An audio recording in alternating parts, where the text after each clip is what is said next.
Today, we're still fighting the pandemic and dealing with confusion, political disagreements, and the stress and anxiety of the unknown.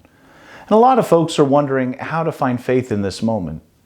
I think a gospel passage that can be really helpful to all of us is when the scribes and Pharisees asked Jesus, which is the greatest commandment? I'd like to tie together some thoughts on how we can live out our faith, even in these moments, using this gospel. Jesus responds to the scribes and Pharisees and lays out the greatest of the commandments. You shall love the Lord, and you shall love your neighbor. The whole law and the prophets depend on these two commandments. In order to truly live out who we are called to be, we have to look at God's love as our model. This is something that the world will say that we don't have to do. We're told that we're in charge of ourselves and that we answer to no one, that we're free to make any decision and think whatever we want, that we are masters and commanders of our own world. Now, while it's true that we have free will, we still believe that God is the source of all things, and that recognizing that God is the source of all things, we can then better understand our role in the world and with one another. In Genesis, God created man and woman, for it was not good for man to be alone. We're created in God's image and likeness. The church teaches us that being created in the image of God, the human individual possesses the dignity of a person who is not just something, but someone. He is capable of self-knowledge, of self-possession, and of freely giving himself and entering into communion with other people. And he is called by grace to a covenant with his Creator, to offer him a response of faith and love that no other creature can give in his stead. God created everything for man, but man in turn was created to serve and to love God and to offer all of creation back to him. God did all of this in love. Now, how did all this change? It was through the temptation that we could be gods ourselves, that we didn't need God.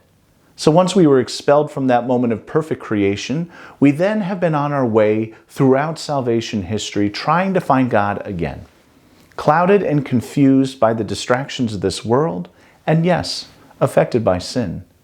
But God's love is so great that he gave his only Son to redeem us, and even after we sinned and turned our backs on him. This is an eternal love and a constant love, because God cannot contradict himself. If you need an example of this love, look at God's relationship with the Jewish people in the Old Testament.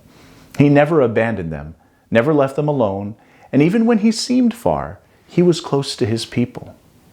So for us then, this twofold commandment is a simple formula for life. If we love God, then we recognize that we are created by him and for him, and then we must try and imitate this same love that he extends to each of us. If God loves us with an infinite unconditional love, and we spend our entire lives trying to imitate and return that infinite unconditional love back to him, it will ultimately lead us to the second part of this commandment, love of neighbor. This part of the commandment becomes for us one of the most important ways, but also one of the most difficult ways of showing our love for God, therefore joining the two commandments into one love, pointing all things back to God.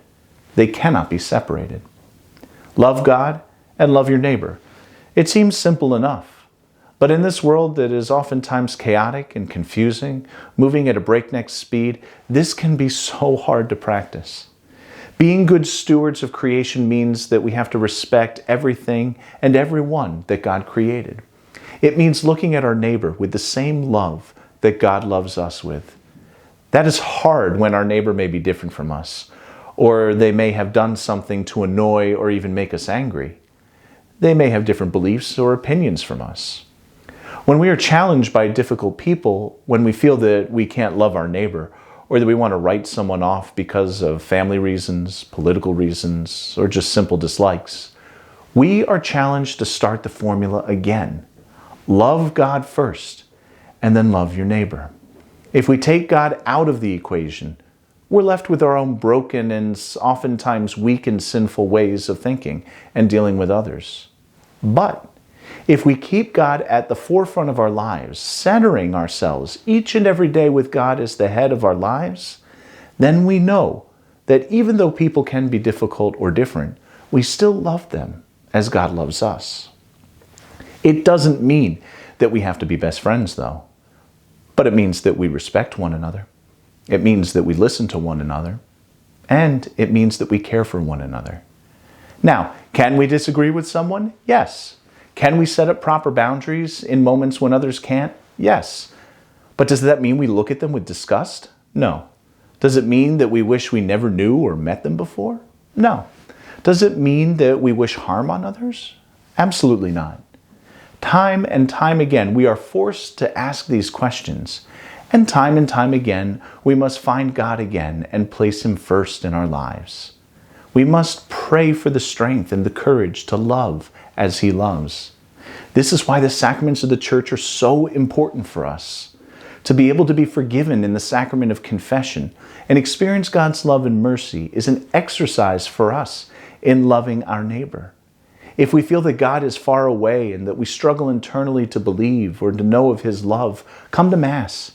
Be nourished by the Word that reminds us of God's presence and love, and then be sanctified by receiving the Eucharist. We are never alone. No stress, no anxiety, no fear, no difficult relationship can keep us from God's love. But we have to ask for it. We have to pray for it.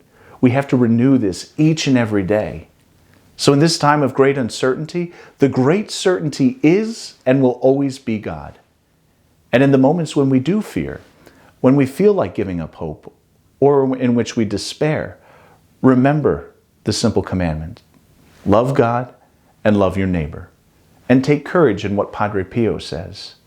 Pray, hope, and don't worry.